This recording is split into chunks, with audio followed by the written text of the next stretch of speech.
당신들 집안일은 집안에서 해결을 해야지. 나는 항상 꼬박꼬박 이 남자가 집에 가도록 했다. 난 이 남자한테 이혼을 하라고 한 적도 없다. 내가 무슨 잘못을 했느냐. 상간소송에서 제가 상간녀나 상간남을 대리하는 경우가 있습니다. 어떤 분들은 어떻게 이제 그런 사람들을 도와줄 수 있느냐라고 말씀을 하시는 분들도 계시는데, 뭐 상간녀나 상간남의 입장이라고 하더라도 이제 그분들도 분명 뭐 억울한 부분들이 있는 분들이 계시기 때문에 그런 부분들을 변호사가 도와주는 거고, 또 저 같은 경우에는 뭐 이제 그 사람들이 정말 잘못한 게 있다면은 잘못한 거를 잘했다라고 얘기해 줄 수는 없겠지만, 잘못한 부분, 그러니까 본인이 책임져야 되는 것 이상으로 책임지는 것은 막아주자, 이제 이런 생각을 가지고 이제 대리를 하고 있습니다. 어쨌든 이 상간녀나 상간남이라고 하더라도 어떤 경우에는 정말 억울한 경우들이 있어요. 그러니까 그 이제 뭐 아내나 남편이 오해해서 뭐 그냥 단순히 문자를 주고받은 것, 혹은 뭐 다른 사람들한테 잘못 전달을 받아가지고 오해해서 상간녀이나 상간남이라고 소송을 제기하는 경우가 있거든요. 그러니까 이때는 당연히 나의 억울함을 이제 소송을 통해서 잘 이제 전달을 해줘야 되는 것이고, 아니면은 내가 상대방이 유부남이라는 사실을 모르는 경우가 있어요. 그러니까 적극적으로 뭐 내가 결혼을 하지 않았다, 혹은 뭐 이혼을 했다라고 속이는 경우가 있거든요. 내가 상대방이 유부남이라는 사실을 모르고 만났다면은 이런 경우에는 상간 소송에 해당을 하지 않기 때문에 이런 경우에도 뭐 잘 재판부에 설명을 해줘야 되고요.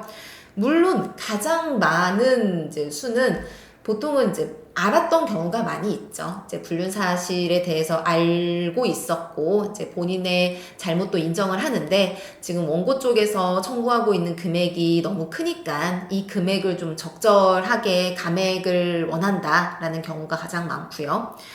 제가 그 며칠 전에 이제 또 만났던 이제 상간녀 분이 계셨거든요. 저랑 상담을 하고 가셨던 분인데, 이제 저도 뭐 다양한 분들을 많이 만나기 때문에 뭐 내가 생각하는 것 말고도 여러 가지 좀 다른 생각을 가지고 있는 분들이 많다라고는 생각을 하는데, 이분 역시 굉장히 독특하셨어가지고 이제 말씀을 드리려고 합니다.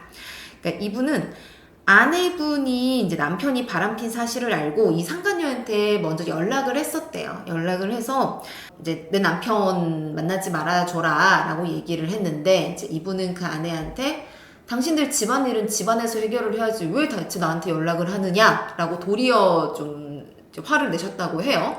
그리고 그 후에도 계속해서 그 남자를 만났고, 그 동안에도 이 아내분이 몇 차례 연락을 해서 만나지 말아달라고 좀 부탁을 합니다. 그때마다 무시를 했고요. 결국은 소장을 받은 겁니다. 상간소송이 들어와서 소장을 받았는데, 이 부분은 본인이 계속 억울하다라고 말씀을 하세요. 그래서 제가 이제 어떤 부분이 억울하신지를 여쭤봤더니, 이제 이분이 생각을 하시는 것은, 나는 항상 꼬박꼬박 이 남자가 집에 가도록 했다. 한 번도 외박을 하게 한 적이 없다.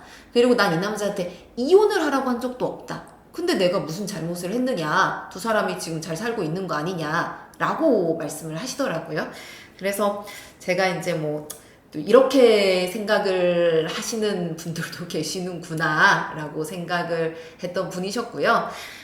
이분의 경우는 뭐 당연히 아내분한테 위자료를 지급을 하셔야 되고, 지금까지 사정을 봤을 때 이 아내분의 정신적인 고통이 이제 보통 다른 사건들에 비해 좀 컸을 것이기 때문에 아마 인정되는 위자료의 액수도 이제 평균적인 금액보다는 조금 더 높은 금액으로 정해지지 않을까 생각을 합니다.